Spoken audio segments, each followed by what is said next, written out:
एक बार फिर आप सब लोगों का स्वागत माइंडफुल स्ट्रेंथ में। तो आज की वीडियो में हम बात करेंगे मूवमेंट एंड स्ट्रेंथ पे। आज हम बात करेंगे वो क्या बेस्ट एक्सरसाइजेस हैं, क्या मूवमेंट आपको करना चाहिए specially after the age of 30 as a women. तो प्लीज़ वीडियो को अंत तक ज़रूर देखें, क्योंकि इस वीडियो के अंत तक आपको समझ में आ जाएगा कि आपको क्या डेली एक्सरसाइज एंड रूटीन अपनी लाइफ में ऐड करने हैं if you are a female of 30 और 30+ एज। तो चलिए शुरू करते हैं। पहली चीज़ समझते हैं वाई स्ट्रेंथ इतनी क्यों इंपॉर्टेंट है। डेफिनेटली स्ट्रेंथ बहुत इंपॉर्टेंट है, क्योंकि जब आपके पास बॉडी में स्ट्रेंथ होगी, पावर होगी, तो आपके पास अच्छा स्टैमिना होगा, आपके पास आप दिन भर एक्टिव रहेंगे, आप ज़्यादा से ज़्यादा काम कर पाएंगे, ज़्यादा से ज़्यादा प्रोडक्टिव रहेंगे एंड आप अपने लाइफ गोल्स को अचीव कर पाएंगे, राइट। तो दैट्स वाई बॉडी में स्ट्रेंथ का बहुत ही इंपॉर्टेंस है, specially after the age of 30 as a female. जब आपका मसल लॉस हो रहा है हर साल, तो you need to work on your strength, you need to work on how to build your muscle, how to retain your muscle, how to prevent your muscle from loss. So इसलिए strength बहुत ज़रूरी है after the age of 30 as a female. दूसरी चीज़, क्या weekly routine होना चाहिए इस strength को पाने के लिए और मूवमेंट को पाने के लिए। सी, आप पहली बात तो मैं ये बता दूं कि कार्डियो बहुत सारे लोगों को लगता है कि जितना वो दौड़ेंगे, जितनी उनकी सांस फूलेगी, जितना पसीना आएगा, उतना उनका वेट लॉस होगा। यस, हो सकता है आपका वेट लॉस, बट प्लीज़ आपको ये भी ध्यान देना है कि जितना आप कार्डियो करते हैं ना, उसमें आपका मसल लॉस भी काफ़ी होता है। तो स्पेशली जो भी आप लेट्स से आप ट्रेडमिल पे दौड़ रहे हैं, डेफिनेटली आपका वेट लॉस होगा, आपका वाटर लॉस होगा बॉडी में, जिसकी वजह से वेट लॉस होगा, बट मसल लॉस भी होगा। तो और आपको जो स्ट्रेंथ पावर मिलती है वो बेसिकली मसल से ही मिलती है। तो आपको इस तरीके की एक्टिविटी करनी है जो आपको along with weight loss, fat loss, जो आपके मसल को भी बना के रखे, मसल को लॉस होने से बचाए। तो इसके लिए आप हफ्ते में 3 दिन आप स्ट्रेंथ ट्रेनिंग कर सकते हैं, जिसको हम वेट लिफ्टिंग या रेजिस्टेंस ट्रेनिंग भी बोलते हैं। Means with the help of weights और your own body weight you can do pull up exercise and push up exercise, right. So मतलब वो सारी एक्सरसाइज जिसमें आपको पुल करनी है अपनी बॉडी, या जिसमें आपको पुश करनी है अपनी body with the help of external weight also you can do this kind of strength training.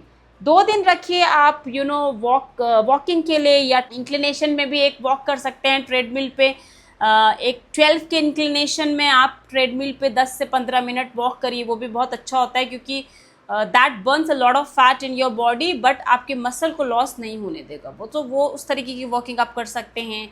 और एक दिन रखिए हफ्ते में आप मोबिलिटी एंड स्ट्रेचिंग के लिए, लाइक योगा आप कर सकते हैं या कुछ स्ट्रेचिंग एक्सरसाइज कर सकते हैं, राइट। तो ये तो रहा आपका हफ्ते भर का रूटीन, जिसमें 3 दिन आप स्ट्रेंथ ट्रेनिंग करिए, 2 दिन रखिए आप वॉकिंग, ब्रिस्क वॉकिंग के लिए, या ट्रेडमिल पे आप इंक्लिनेशन पे भी वॉक कर सकते हैं, एंड लास्ट इज हफ्ते में 1 दिन आप स्ट्रेचिंग एंड मोबिलिटी के लिए भी रखें। तीसरी चीज़ है नीट। ना व्हाट इज नीट? नीट का मतलब होता है नॉन एक्सरसाइज एक्टिविटी थर्मोजेनेसिस।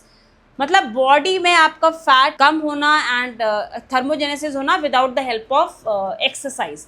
तो यस, सुनने में तो लग रहा होगा बिना एक्सरसाइज के कैसे हो सकता है बॉडी में फैट लॉस या ये थर्मोजेनेसिस। यस, होता है। जैसे कि अगर आप दिन भर में एक्टिव हैं थ्रू आउट द डे, आप बीच बीच में वॉक भी कर रहे हैं, खाने के बाद आप तुरंत सोने नहीं जा रहे, थ्रू आउट द डे आप एक्टिव हैं, तो उससे भी आपका बॉडी में एक नॉन एक्सरसाइज एक्टिविटी रहती है, उससे भी थर्मोजेनेसिस होती है और उससे भी फैट लॉस में हेल्प मिलती है। दैट्स वाई बोला जाता है कि कोशिश करिए ज़्यादा से ज़्यादा एक्टिव रहिए थ्रू आउट। खाने के बाद सो मत जाइए, और हर 1 घंटे के बीच में उठते रहिए, कंटिन्यूस सिटिंग मत करिए, क्योंकि वो नॉन एक्टिविटी एक्सरसाइज थर्मोजेनेसिस में हेल्प करता है। और चौथा है विच is very important, sleep and recovery. तो स्पेशली देखिए, स्लीप को लेके तो बहुत सारी वीडियोस आपको मिलेंगी, and that's important sleep is, specially अगर आप 30+ फीमेल हैं, तो आपको अपनी स्लीप पे तो बहुत ध्यान देना है। कम से कम आपकी 6 घंटे की नींद तो पूरी होनी चाहिए। That should be deep sleep, disturb sleep नहीं, 6 घंटे की साउंड डीप स्लीप होनी चाहिए। दूसरा, रिकवरी भी आपकी होनी चाहिए। देखिए, नींद itself is a process, okay. जब आप सो रहे होते हैं तब भी आपकी बॉडी काम कर रही होती है, तो इसीलिए एक डीप स्लीप में सोना is very important for your body. और ऑल्सो जब आप स्ट्रेंथ ट्रेनिंग शुरू करते हैं, जब आप वेट लिफ्टिंग शुरू करते हैं, तो आपके मसल में बहुत वेयर एंड टेयर होता है, ठीक है, आपकी मसल्स में बहुत एक्टिविटी होती है, उस मसल रिपेयर के लिए भी आपको एक रिकवरी चाहिए। तो सोना ओवरऑल बहुत अच्छा है, 6 से 8 घंटे की नींद, that should be sound and deep sleep, जिससे आपकी बॉडी भी रिकवर हो जाती है, आपके बॉडी सिस्टम भी एक रीसेट हो जाते हैं और एक तरीके से रीबूट हो जाती है आपकी बॉडी। तो नींद is also very important in your entire fat loss and weight loss journey. तो ये तो थी बात मूवमेंट एंड स्ट्रेंथ की, जिसमें हमने बात करी पहला कि स्ट्रेंथ क्यों इंपॉर्टेंट है, दूसरा आपका वीकली रूटीन क्या होना चाहिए, मीन्स 3 दिन का स्ट्रेंथ एक्सरसाइज और वेट ट्रेनिंग, 2 दिन का आप walking and high and moderate intensity कर सकते हैं, 1 दिन आप स्ट्रेच एंड फ्लेक्सिबिलिटी के लिए भी रख सकते हैं। तीसरा है need, that is non exercise activity thermogenesis, जैसे कि थ्रू आउट द डे आप एक्टिव रहिए, ठीक है, और उसके बाद वॉकिंग करिए, right, through out the day आप एक्टिव रहिए, ज़्यादा सिटिंग मत करिए। और चौथा हमने बात करी स्लीप एंड रिकवरी की, which is very important if you are in a fat loss and weight loss journey and if you are a female of 30 and 30 plus age. या तो ये थी स्ट्रेंथ एंड मूवमेंट के बारे में पूरी बात। आई होप आपको समझ में आया होगा कि आपको क्या करना है स्ट्रेंथ एंड मूवमेंट के लिए, दिन भर में आपको डेली रूटीन क्या होना चाहिए। एंड अगर इस वीडियो से आपको कहीं ना कहीं स्ट्रेंथ मिली है तो please comment strength in the comment section and I would love to see those comments. और अगर आपको कोई सजेशन है या anything related to strength and movement, please do suggest and put in the comment box।